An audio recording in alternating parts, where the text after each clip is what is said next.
Aujourd'hui les amis, avec une nouvelle vidéo d'actualité, on va parler de Ciryl Gane les amis. Ça fait quelques jours que je vous ai dit qu'il s'entraînait, qu'il préparait son retour avec des monstres en lutte. Et on va voir justement par rapport à ça, il y a une vidéo de lui qui est sortie justement en sparring, etc.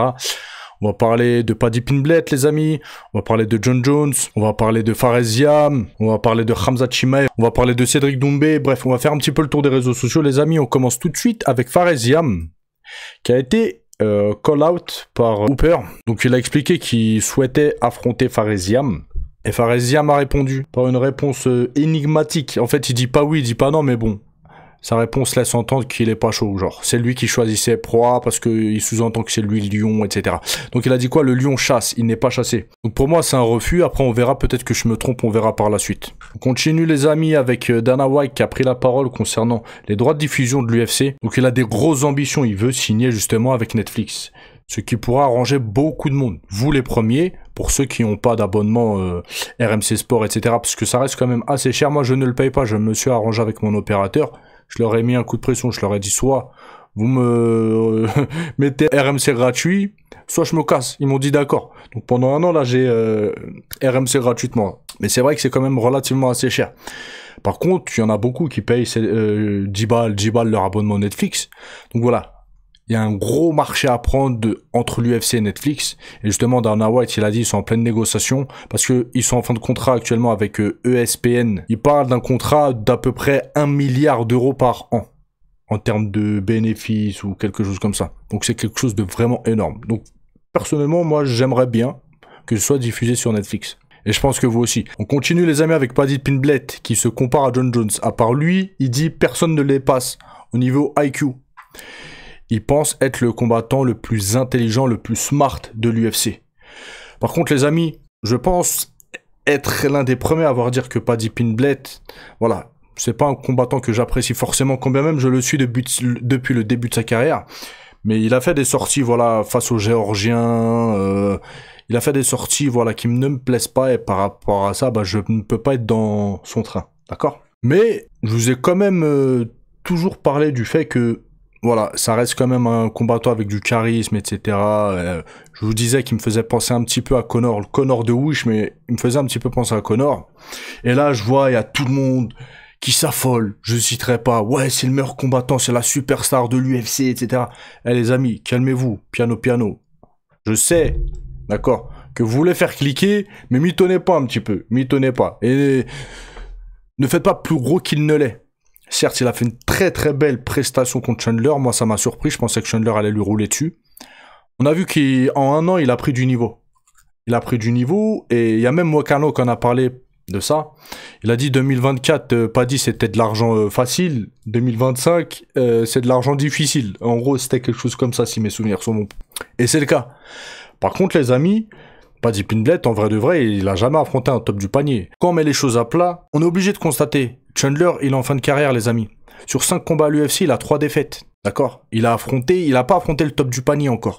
Et il y a beaucoup de failles dans son jeu. Il y a beaucoup de failles en striking, etc. Contre des mecs affûtés, les amis, sa façon de combattre, ça risque d'être tendu. D'accord? Donc il parle de fight IQ, etc., etc. Là, pour son prochain combat, il a dit quoi? Je veux accueillir Topuria. Donnez-moi Topuria, je suis mieux classé chez les 70 kilos que lui. Donc, quand il va venir dans la catégorie, c'est moi qui l'accueille, je veux l'affronter. Mais Topuria, les amis, c'est un surdoué en MMA. C'est un surdoué. Donc oui, contre des Tsarukyan, contre des Islam Makhachev, etc. Ça peut être compliqué, quand bien même il pourrait gagner.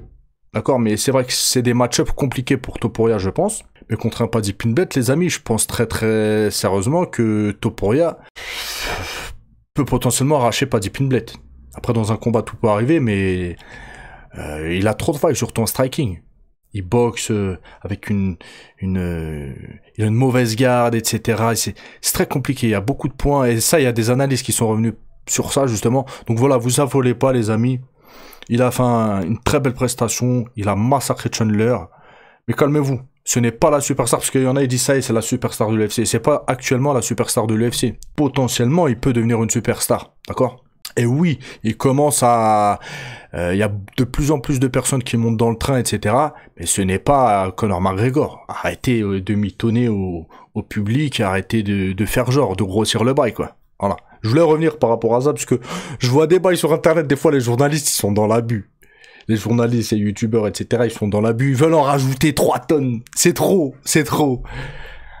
Après, bien évidemment, je pense que Paddy Pimblett, c'est un client dans la catégorie maintenant. Maintenant, faut voir. Face au top 5. Il a dit qu'il voulait affronter Justin Gaethje, Dustin Poirier, Topuria, etc., etc. Donc on va voir pour son prochain combat s'il affronte un top 4, un top 5 et comment il se débrouille. Voilà. Maintenant les amis, ça fait plusieurs jours que je vous parle de Cyril Gane et il est au Bahreïn actuellement avec Fernand Lopez et il s'entraîne en lutte. Mais vous allez voir qu'il s'entraîne pas avec n'importe qui. Donc ils ont laissé une vidéo. Donc on voit Cyril Gane, son pied va beaucoup mieux. Regardez, il s'entraîne qu'avec des poids lourds, hein, pratiquement en lutte. Et vous allez voir qu'il s'entraîne avec un lutteur. Un très très bon lutteur, classé numéro 1 mondial. Il entraîne bien évidemment son striking, etc. Sa lutte. Il s'entraîne sa lutte au MMA, quoi, tout simplement.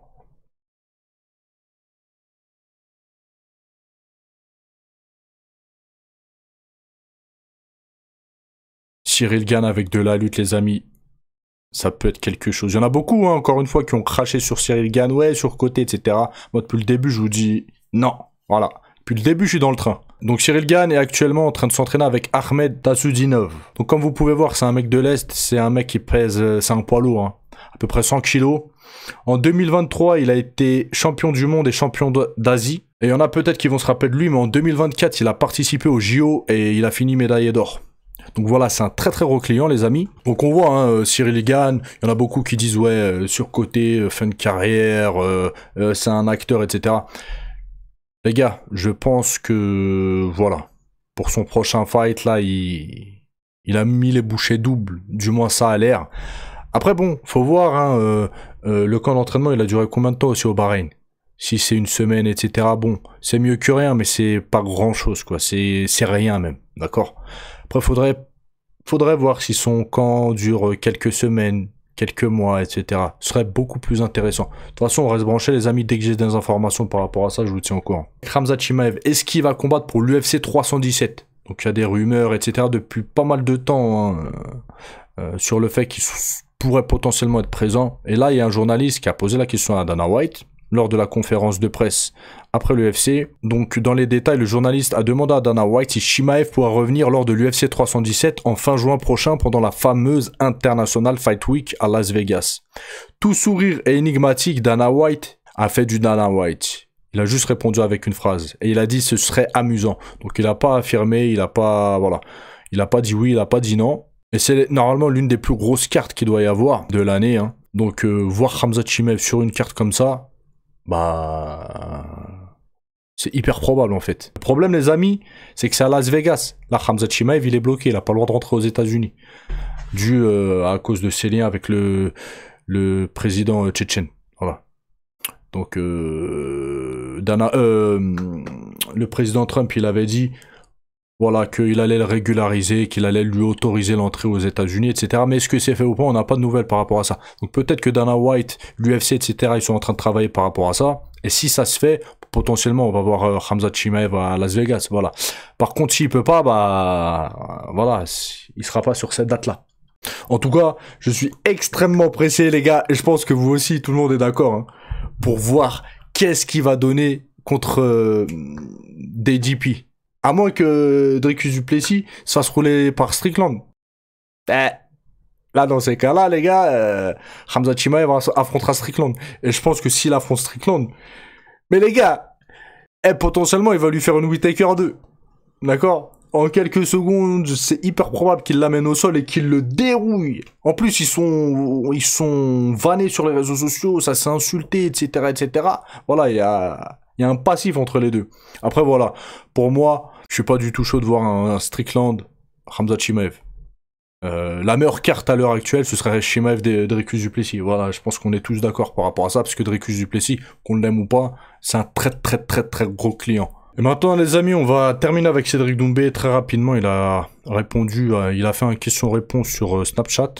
Il y en a beaucoup qui lui disent, vas-y, reviens, le MMA sans toi, c'est nul, etc., etc. Et là, Cédric Doumbé, voilà, il en profite pour dire, bah alors, c'est pas Baki, le visage du MMA français, machin, nanana. Voilà. Donc on l'écoute, les amis. Wesh, mais je comprends pas. Allez voir Baki, wesh. Allez voir Baki, allez voir tous les autres combattants français. Pourquoi vous voulez que moi je combatte? Laissez-moi. Moi j'ai une épine dans le pied. Je peux pas combattre. Allez voir les autres, quoi. Moi je suis surcoté. Allez voir Baki. Baki c'est le visage du MMA français. Pourquoi vous voulez que je combatte, moi? Pourquoi vous voulez que je combatte? Laissez-moi, là. Là, le MMA, là, il y a un buzz de fou. Il y a une hype de fou en ce moment dans le MMA. Allez-y, frère. Laissez-moi. Pourquoi moi...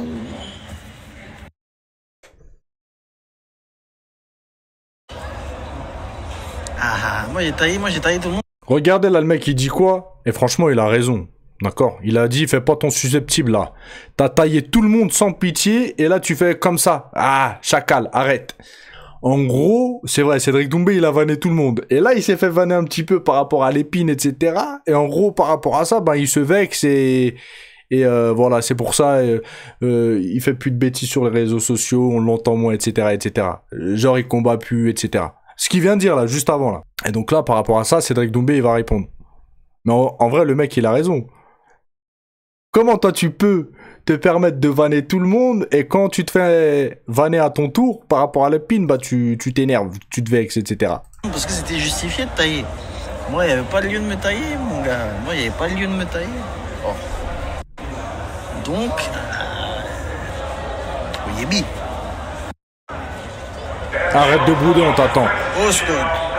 Là, le mec, il dit quoi? On veut que tu combattes car tu es le meilleur combattant français. C'est pas moi qui le dis, mais ton palmarès. Ah ben, Raph, s'il te plaît. Raph, s'il te plaît. Raph.